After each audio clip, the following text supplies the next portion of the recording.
सभी को राम राम। मैं हूं अंकित सिंह। आज बात हम लोग करेंगे वीआईपी कल्चर के बारे में। वीआईपी कल्चर का एक तरफ से जितना नेताओं राजनेताओं को लाभ मिलता है उतना ही आम जनमानस को इससे समस्या होती है।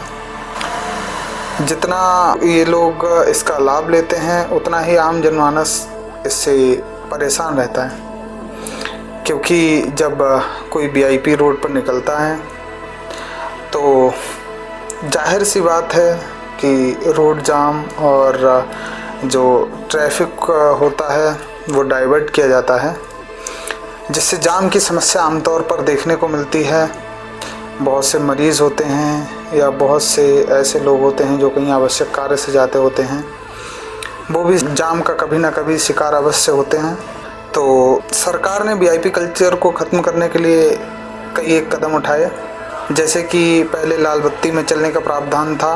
विधायक, सांसद, माननीय प्रधानमंत्री जी, तब उस समय केंद्र सरकार ने 1 मई सन 2017 को वीआईपी कल्चर को समाप्त किया था। उस समय के प्रधानमंत्री माननीय नरेंद्र मोदी जी ने कहा था कि देश का प्रत्येक भारतीय वीआईपी है, और उन्होंने ही वीआईपी कल्चर को समाप्त करने में अहम भूमिका निभाई थी।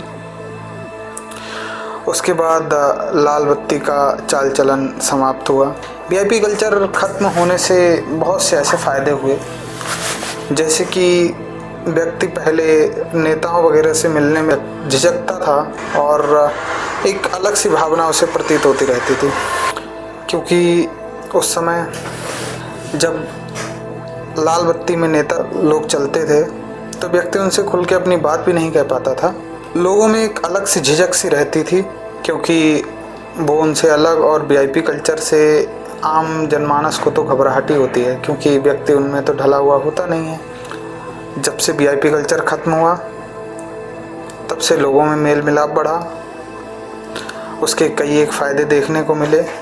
सभी को समान भावना का एहसास हुआ और सभी को एहसास कराया गया प्रत्येक व्यक्ति स्वयं में वीआईपी है। उसके बाद अभी वर्तमान में राजस्थान के मुख्यमंत्री जी ने अब ट्रैफिक में पहले जब निकलते थे तो सब ट्रैफिक डाइवर्ट किया जाता था, जहाँ तक जाते होते थे वहाँ पर सारे रोडों का ट्रैफिक डाइवर्ट होता था। लेकिन अब राजस्थान के माननीय मुख्यमंत्री ने यह एक अहम फैसला लिया कि उन्होंने रोड डाइवर्ट और जो आम जनमानस को जाम की समस्याएं झेलनी पड़ती थी उससे राहत दिलाने के लिए अब इस वीआईपी कल्चर को भी थोड़ा सा दूर करने की कोशिश की। उन्होंने यह निर्देश दिए कि अब सारे जैसे नियमों से आम जनमानस चलते हैं वैसे ही माननीय मुख्यमंत्री जी भी अपना काफिला उन्हीं नियमों के अनुसार चलेंगे, जिससे बहुत से ऐसे फ़ायदे होंगे कि जब वीआईपी रोड पर निकलते हैं तो जब रोड डाइवर्ट होता है तब व्यक्तियों को, आम जनमानस को तो कई एक दिक्कतों का सामना करना ही पड़ता है। कई बार एम्बुलेंस या जब व्यक्ति कहीं पर आवश्यक कार्यों से जाता होता है वह भी उन जामों की समस्याओं से जूझता है, जिससे आम जनमानस को इससे एक बहुत बड़ी राहत मिलेगी। यह फैसला स्वागत योग्य है। कांग्रेस पार्टी ने भी इसका खुलकर समर्थन किया, और होना भी यही चाहिए कि वीआईपी और आम जनमानस में ज़्यादा अंतर दिखना नहीं चाहिए। हालांकि उनकी सुरक्षा की तो जिम्मेदारी रहती ही है, क्योंकि वीआईपी की सुरक्षा तो रहनी ही चाहिए, लेकिन जब एक मेल मिलाप हो और हम अगर कानूनों के नियमों की बात करें तो वीआईपी और सामान्य व्यक्ति के नियमों में अंतर नहीं होना चाहिए। उससे सभी में सद्भाव आता है और सभी में सम्मान की भावनाएं आती हैं। सभी का बहुत बहुत धन्यवाद।